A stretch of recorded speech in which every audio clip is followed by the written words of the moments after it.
wa Muhammadin sallallahu alaihi wasallam, dan Nabi Muhammad sallallahu alaihi wasallam ma'aqomihi, beserta kaumnya Nabi. Di antaranya apa? Pengingkarannya sahabatnya Nabi fi yaumil Hudaybiyah, di dalam perjanjian Hudaybiyah, wa yaumil qismati, dan hari pembagian harta rampasan perang,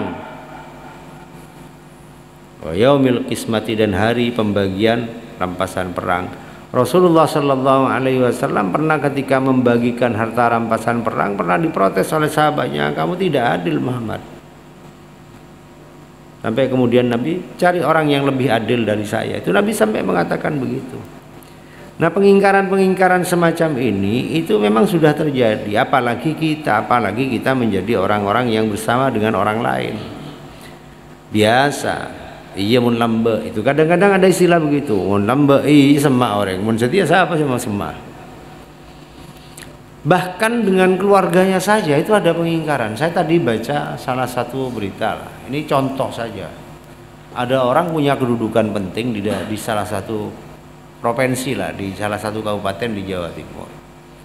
Ternyata ketika orang ini sakit, itu justru sama istrinya yang punya kedudukan juga menjadi punya pekerjaan. Ketika orang ini sudah tidak punya jabatan, itu tadi kemudian ditaruh di sebuah taman oleh istrinya, Cina Victor Montora, sementara selaki ini sudah tidak bisa jalan dalam kondisi stroke, sampai minta tolong ke orang lain. Nah, itu seperti itu ujian, bentuk-bentuk ujian. Makanya ketika kita mengacu kepada seperti itu, maka kepedihan kesusahan kita semua itu justru diuji oleh Allah Subhanahu wa taala agar kemudian kita ini kelasnya meningkat. Kemarin di Krucil itu ada kejadian juga. Ya mungkin dia merasa dibebani dengan ujian-ujian yang dibuat sendiri, beda jerakeun kaju mati arade. Nah, ini apa solusinya kok bisa begitu? Ya karena dia putus asa, seakan-akan tidak ada beban ujian yang melebihi dirinya. Padahal tidak ada Allah memberikan beban kepada kita semua, ujian kepada kita di luar kemampuan kita semua. Yang terkadang ujian itu justru timbulnya atau munculnya dari kita sendiri. Nah ini hati-hati. Hatta qala, sehingga bersabda siapa Nabi,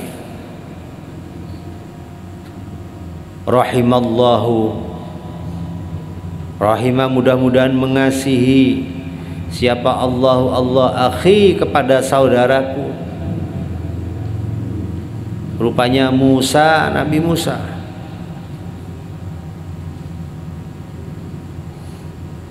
Laqad udhiya, sungguh disakiti siapa Musa,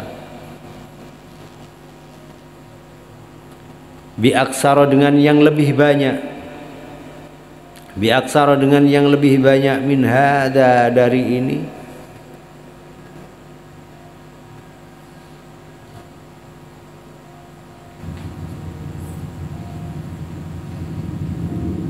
disakiti. Fasabara, maka sabar siapa Musa. Summa kemudian perkara jaro yang berlaku atau terjadi, jaro yang terjadi menimpa terhadap siapa, li Abi Bakrin radhiyallahu anhu, terhadap Abi Bakar As-Siddiq radhiyallahu anhu. Kapan itu?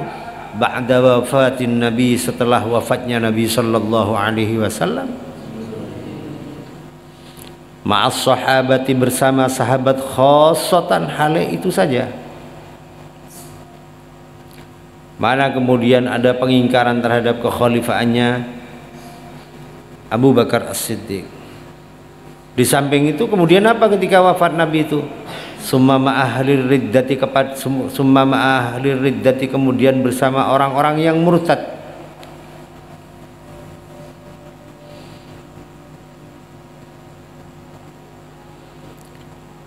Summa kemudian sesuatu jaro yang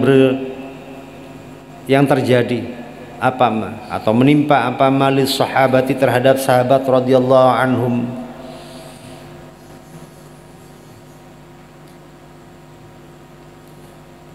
min muqasati ajlafin nasi, dari olehnya mengerasi kasar-kasarnya manusia. Ya.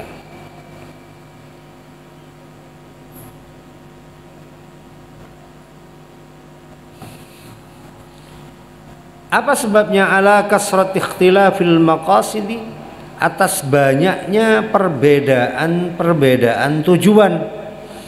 Ala kasrat ikhtilafil maqasidi, atas banyaknya perbedaan tujuan.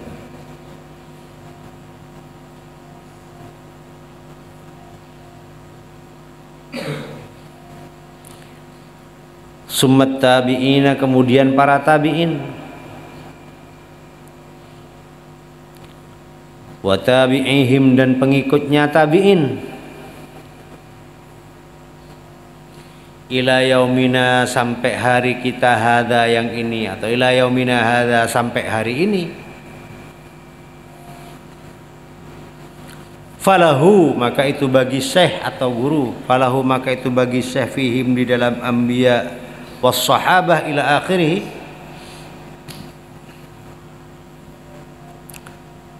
uswatun, adapun teladan, hasanatun, yang baik. Sudah Allah contohkan. Ulama-ulama itu dulu sudah diuji oleh Allah Subhanahu wa taala dengan cara sedemikian rupa. Bagaimana kemudian ulama-ulama itu menghadapinya dengan cara yang luar biasa. Di antaranya imam madhab. Imam madhab itu semuanya pernah dihukum karena tidak mengakui apa yang diinginkan oleh para pemimpin pada saat itu. Di antaranya Imam Syafi'i, Imam Malik, Imam Hanafi, kemudian Imam Ahmad bin Hanbal. Itu diuji oleh Allah. Jangankan kita. Padahal mereka itu adalah rata-rata dari ulama yang empat itu adalah nasirus sunnah, beliau yang menolong hadis-hadisnya Nabi, beliau yang menolong memberikan penjelasan kepada kita tentang hadis-hadis yang kita pelajari ataupun mungkin pernah kita baca.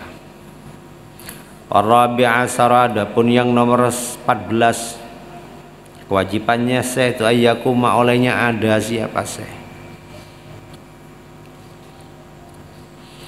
biidharis sunani, dengan melahirkan atau menampakkan sunnah-sunnah,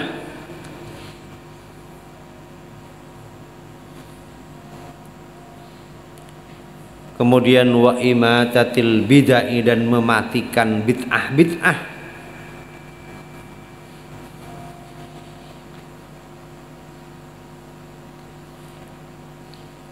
wa bi umurid dini, dan dengan perkara-perkara agama,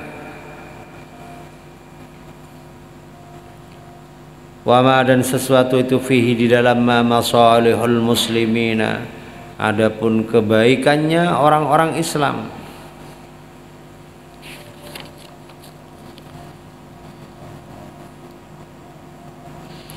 Ala tariqil ma'rufi, atas jalan yang diketahui baik. Ala tariqil ma'rufi, atas jalan yang diketahui baik.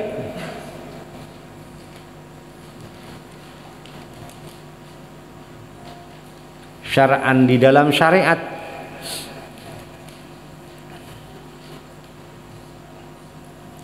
Al-ma'lufi, yang dibiasakan. Adatan, di dalam kebiasaannya. Wa tab'an, dan wataknya, sudah mendarah daging di dalam masyarakat. Asalkan itu sesuai dengan syariat, ya biarkan. Tetapi kalau ketentuan itu bertentangan dengan bid'ah, maka kemudian kita harus meninggalkan. Ingat ya, bid'ah itu ada dua ya. Bid'ah itu ada dua. Imam Syafi'i mengatakan bid'ah sayyi'ah dan bid'ah hasanah. Tapi ada orang yang mengatakan, wah ya pokok bid'ah ya mesti jelek. Ada yang mengatakan begitu. Kalau kita mengatakan, bahkan Imam Syafi'i itu mengatakan bid'ah itu ya berdese haram, berdese sunnah, berdese makruh, berdese wajib. Ada 5, ada yang mubah. Itu Imam Syafi'i mengatakan begitu. Kenapa kemudian yang kemudian bid'ah yang kemudian dianjurkan misalnya? Dulu itu tidak ada sekolah. Sekarang ada sekolah. Itu namanya sesuatu hal yang baru. Bid'ah itu yang dilarang itu menambahi kegiatan-kegiatan atau apa namanya? Gerakan-gerakan yang sudah pasti berkaitan dengan persoalan-persoalan yang sudah ditentukan seperti sholat, nambahin bacaan misalnya. Sholat kemudian begitu baca Fatihah terjemahin, itu namanya bid'ah. Selagi itu tidak bertentangan dengan syariat tidak ada masalah, dan banyak sekali sesuatu hal yang kemudian ditanamkan oleh para leluhur kita semua, terutama para wali songo. Banyak hal-hal yang kemudian diakomodir menjadi kegiatan beragama. Contoh, bertajin sapar, bertajin sora. Ya. Itu kan sebetulnya dalam ajaran tradisi-tradisi orang Arab nggak ada. Tetapi kemudian karena ini baik, maka kemudian diwujudkan dengan tajin sapar, ya sedekah pada saat bulan Safar, bentuknya ya tajin. Karena memang dari dulu sudah ada. Mencana orang berisung cak tajin blokor. Ya, terserah lah orang mau mengistilahkan apa bertajin etam. Sedekah saja bentuknya, tetapi itu adalah bentuk dari kepedulian dengan sesama. Wala yarda, dan tidak ridha siapa syekh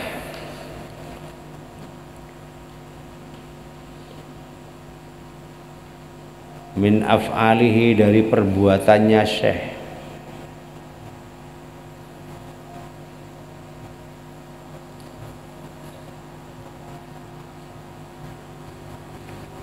wal batinati, dan batin, bil jaizi, dengan perkara-perkara yang boleh,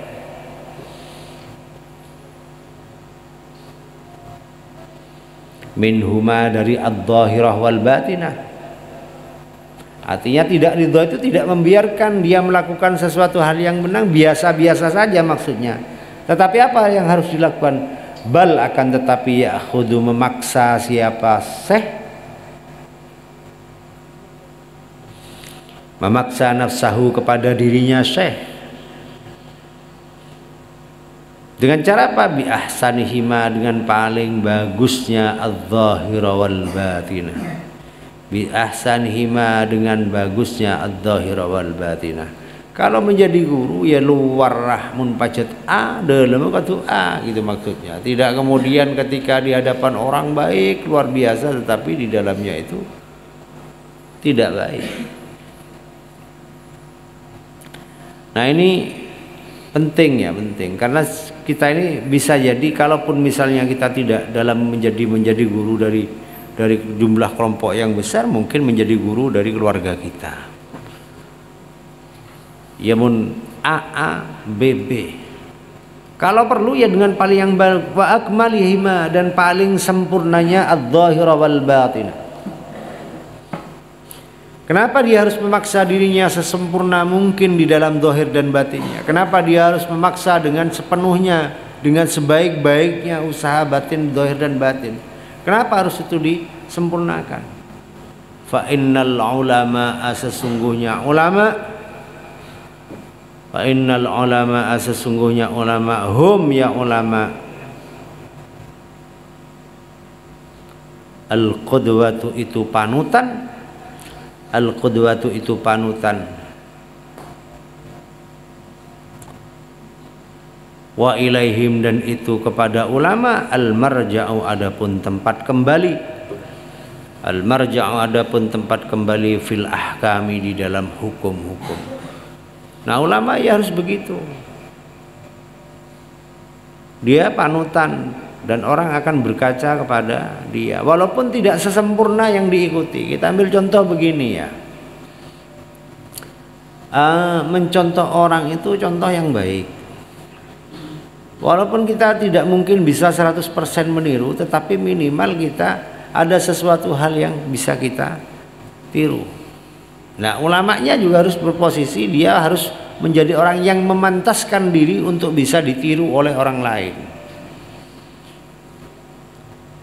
Ya, yang normal loh ya, ukurannya yang normal. Benih ulama-ulama sendi pangkat-pangkat khusus di sisi Allah dengan cara yang jedeb itu tidak bisa kita ikuti. Khusuknya mungkin tidak sama, tetapi mungkin caranya untuk kemudian meraih khusyuk mungkin melalui proses yang seperti itu. Karena bagaimanapun guru itu akan menuntun jalan orang itu menuju tempat yang dia ingin capai. Kalau bahasa sekarang, guru nek kudu tahu tekade tembeng murid ta. Bagaimana kemudian seorang guru akan bisa menunjukkan muridnya ketika gurunya sendiri tidak menguasai dan tidak memahami apa yang dia berikan kepada murid-muridnya. Minimal secara syariat tadi itu disampaikan harus menampakkan secara syariat bejeng sesa itu seperti ini, cara membacanya seperti ini, mulai dari niat kemudian takbiratul ihram sampai salam itu sempurna sesuai dengan contohnya. Nah, demi salah yang ke guru kita ini sholat sujud kok markokok misalnya, kan tidak mungkin. Sudah ada ketentuannya, mun rokok ya punggung kudu lurus. Ini salah satu ketentuan. Nah, dalam kehidupan kita semua juga kita ketika kita mencontoh orang itu cari contoh yang sempurna, walaupun tidak harus sama persis. Karena begini, orang yang sekarang itu kan banyak. Sekarang itu kalau saya, guru saya tidak ada, contoh saya tidak ada yang lain kecuali Nabi SAW. Siapa yang bisa meniru Nabi? Ayo tertawa. Oh apa boleh orang sekarang? Sahabat saja tidak bisa meniru Nabi. Sayyidina Abu Bakar saja tidak persis dengan Nabi. Dan kita apalagi mau mencontoh Nabi, kejauhan. Mencontoh Sayyidina Abu Bakar, ya jauh kan. Nggak bisa, terlalu jauh contohnya. Kita ambil contoh, Nabi itu mun sholat malam Arab pasokon sampai bere. Ya Nabi itu kalau sholat tahajud itu rakaat pertama yang dibaca beliau setelah Fatihah ya surat Al-Baqarah. Berapa juz? 3 juz kan? Berapa mun kok wibani? Mun macam misalnya lancar ya seberapa jam sejuz ya. Mun lancar, mun beda gelegek ya setengah jam. Muntot pletot ya sejus bisa sejam. Apa boleh tak tahu macah begitu muka langsung burung bacaan Quran. Nah ini contoh saja. Baru kemudian setelah itu Nabi setelah baca surat rakaat kedua beliau baca bangun, beliau baca Ali Imran. Berapa rakaat Nabi? 4 rakaat misalnya. Tapi ya surat Maryam An-Nisa. Sampai mari menikah cok koncon meron. Menko iban kan kendepak misal gula bal Baqarah yang kan keng kendalikal kitabul raiba fi mari sujud rukuk pas. Nah ini salah satu, terlalu jauh kita melihat itu, terlalu jauh. Makanya kemudian sampai kemudian Nabi itu memaksakan memberikan suatu contoh yang ringan kepada kita semua. Beliau mengatakan rakaatani qabla al-fajri khairum minad dunya wa ma fiha. 2 rakaat sebelum sembahyang subuh itu ganjarna lebih bagus timbang dunya ben esena. Nah itu contoh yang ringan ya, tak usah niru Nabi ki ya salat ta. Ya tiru Nabi, sallu kama raaitumuni usolli, benar sebagaimana yang dicontohkan Nabi. Tetapi kita kalau kemudian merujuk langsung ke Nabi jauhkan ke guru kita sajalah. Misal gimana sholatnya ke Abdullah dulu, gimana sholatnya ke Khairi Abu Hasan. Insya Allah mun santri setia tak kelar ya mungkin ke Khairi. Nah, itu benar itu.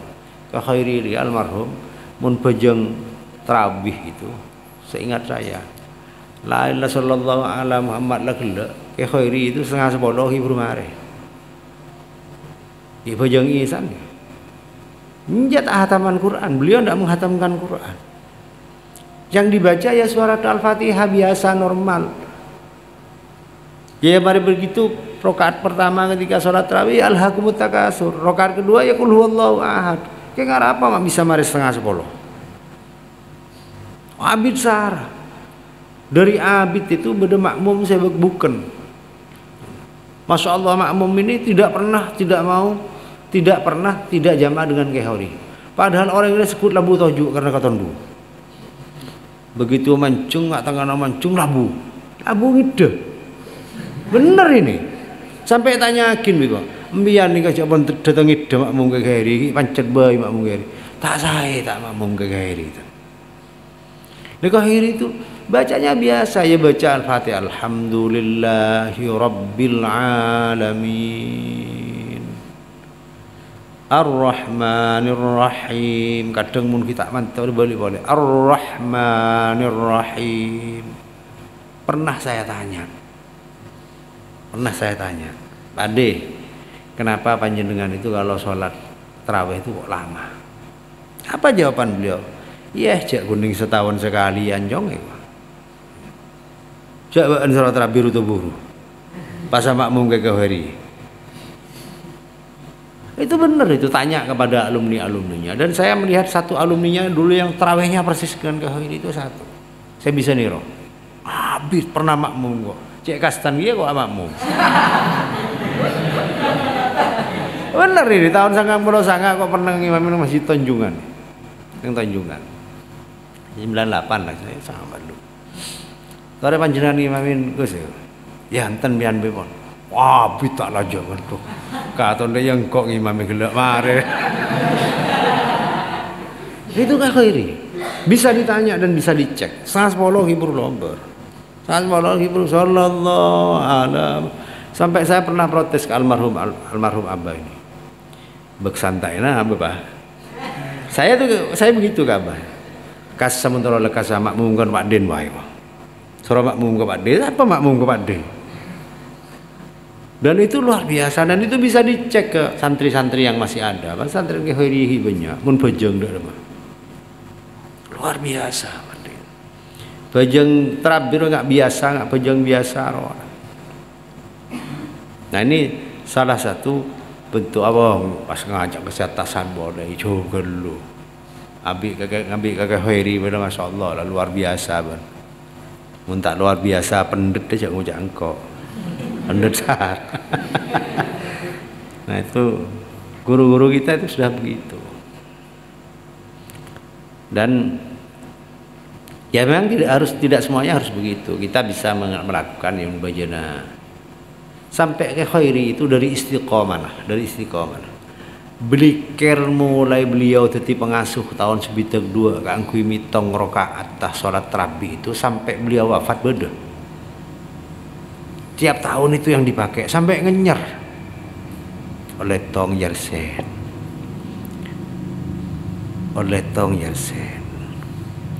Itu dipakai mulai tahun 92 sampai beliau wafat tahun 2006, berarti beliau itu tahun 2002 mulai sakit, beliau sudah tidak ngimami lagi. Berarti dari tahun 92 ke tahun 2002 berapa tahun? Itu belikernya sama, mulai beliau tahun 92 sampai tahun 2002 yang kuy, sampai kemudian wasiatnya beliau engkok mun mateh blikernya toroaki. Kenapa kemudian diikutkan seperti itu?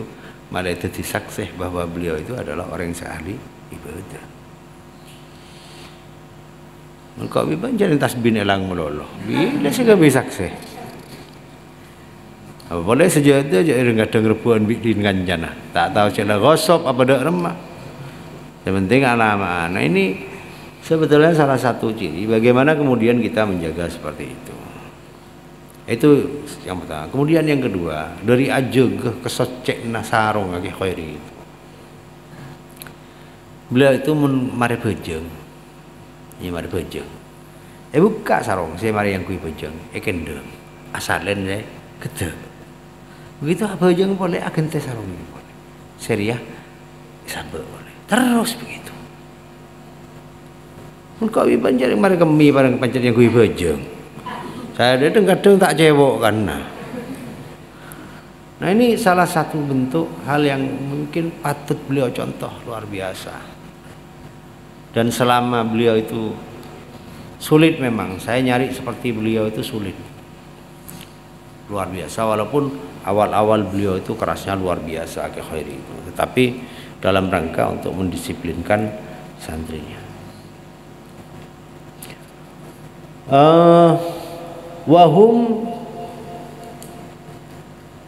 Wahum dan adapun ulama hujjatullah itu hujjahnya Allah alal awami atas orang-orang yang awam, atas orang-orang yang bodoh.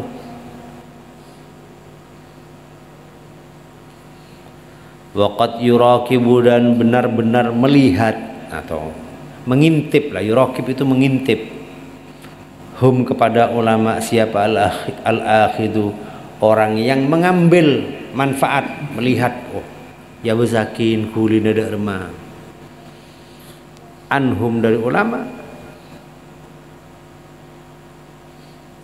min haitsu dari sekiranya la yanzuruna tidak melihat siapa ulama ya besakin kulina derma carana derma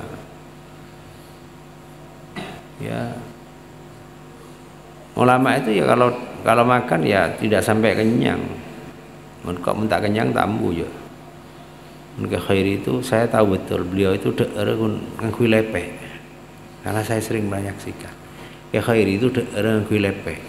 Ya lepek. Cukup telur mata sapi itu tempe 2 ada lah. Saya lepek beni merojun mun kan merojun. Saya tadi ki merojun teket. Ini enggak sebenar-benar sabangku dan itu makannya luar sedikit sekali ke Khairi. Deer itu pagi kalau sepuluh, deki sore mari isya. Ya mun engkau tak kenyang sekali paling engkau saya deer je seompaan ada lober. Apa boleh Pak sambil begde iya tak nak. Pergem perkes nggak diundil. Yental nyono. Itu akhir itu makannya sedikit sekali, betul. Karena saya tahu engkau banyak tahu kalau Khairi. Kalau Abah ini saya tidak banyak tahu, dalam arti tidak banyak tahu karena Abah ya tada ketika engkau ki bener pondok. Kau ki umur 12, Gus Maimun 16, Gus Zubair ki umur 14. Sadin kok saya bungsor ki kelas 5 MI. Tetapi setahu saya dan cerita-cerita dari orang-orang tua ya sepertama kali muka tahlil neng Kece, neng Kresek, neng Jalkandeng, neng Tonjungan, neng Paiton di Kota Anyar sekitar termasuk Pakuniran itu ya almarhum Abah saya bebet pertama kali itu menurut cerita-cerita yang orang yang pernah seperti itu, yang pernah semasa dengan almarhum. Ya cuman saya tidak banyak cerita yang kesehariannya. Kalau dakwah ya tiap malam kemana-mana memang beliau itu. Kalau ke Khairi kan memang di pesantren beliau tidak pernah kemana-mana. Dan itu kelebihan yang luar biasa dari almarhum ke Khairi. Ya dari cara itu insya Allah ya tanda-tanda menjadi guru itu luar biasa karena ke Khairi itu jadi rujukannya orang. Mulai dari sejak awal ngaji nang pondok beliau itu jadi tukang baca kitabnya Kiai Wahab Hasbullah. Karena Kiai Wahab Hasbullah waktu itu sudah tidak bisa melihat. Jadi saya baca kitab Khairi saya jelasakin Kiai Wahab. Itu begitu dulu. Karena Kiai Wahab itu buta. Beliau itu buta beliau itu tidak bisa melihat plus itu sudah tahun 65 dan beliau nadar di tahun itu tahun-tahun awal itu ketika beliau engkau mun baca buta takdir buta engkau nadar haji ya benih mun beres lah kok mun buta mari deh mun baca buta dekian kok nadar haji ya benar tahun 65 beliau itu buta engkau tahun 96 berangkat haji mun kau iban kan detek beres kok mun beres nadar haji mun beres dari Jibril kan tak masuk akal kok ibannya tak masuk akal ya niru tak usah niru kita ini menjadi muhibbinnya beliau itu sudah luar biasa. Wayak tadi dan mengikuti bihudahum dengan petunjuknya ulama. Wayak tadi dan mengikuti bihudahum dengan petunjuknya ulama siapa man orang la ya'lamuna yang tidak tahu siapa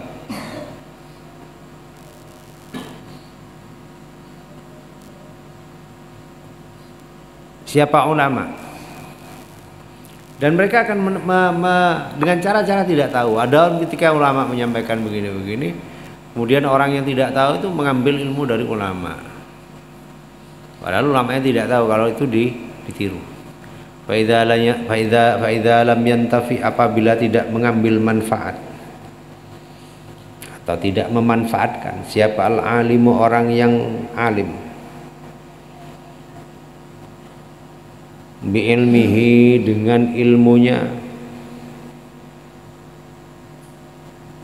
bi ilmihi, dengan ilmunya syekh,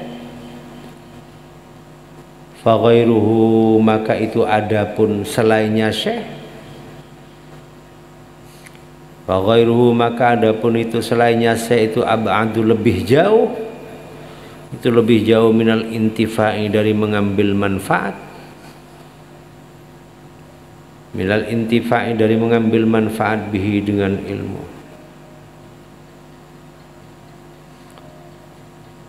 Walihada, dan karena ini, idza lam yantafi, walihada, dan karena ini, idza lam yantafi, azumat, maka sungguh besar,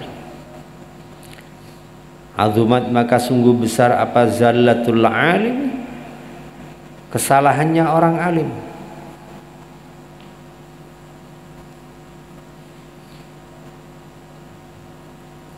Lima, karena sesuatu, yatarattabu, yang tersusun, apa ma, atau berurutan, apa ma, alaiha, atas zalah,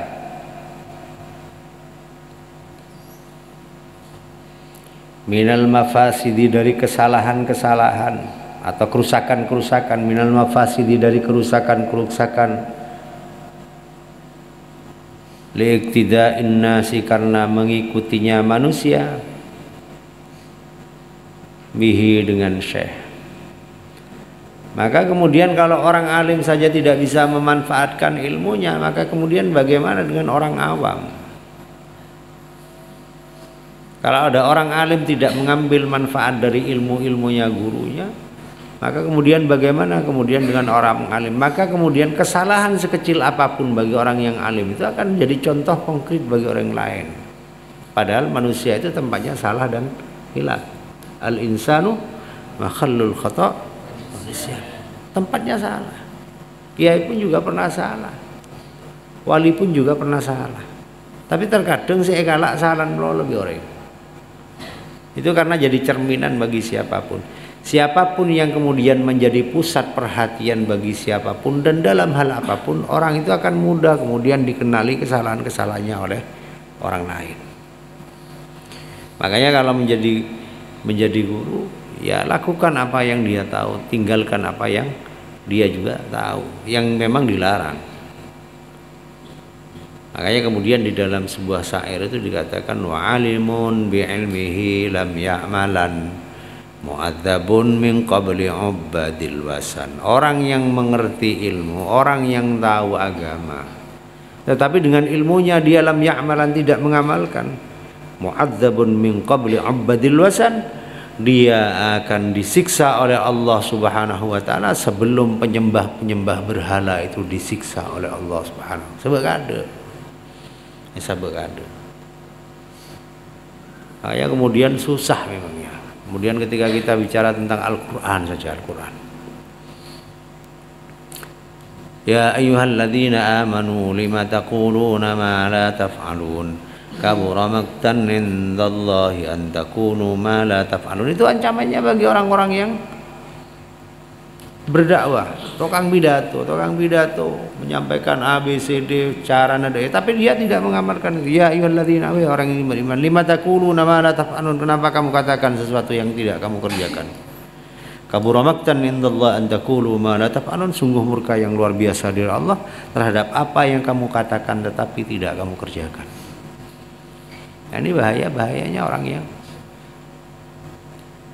makanya kemudian hati-hati nyari panutan hari ini, hati-hati, jangan kemudian mudah terkecoh dengan penampilan, jangan mudah terkecoh dengan kemasan. hari ini banyak orang seakan-akan mengajarkan cara beragama yang sempurna, tetapi padahal sejatinya dia merusak tatanan Islam. Banyak orang yang kemudian berpenampilannya luar biasa, tapi sejatinya orang itu sebetulnya tidak bercermin atas nama Islam. Itu sudah Nabi ramalkan dulu, itu sudah Nabi sampaikan dulu dalam hadis-hadis beliau.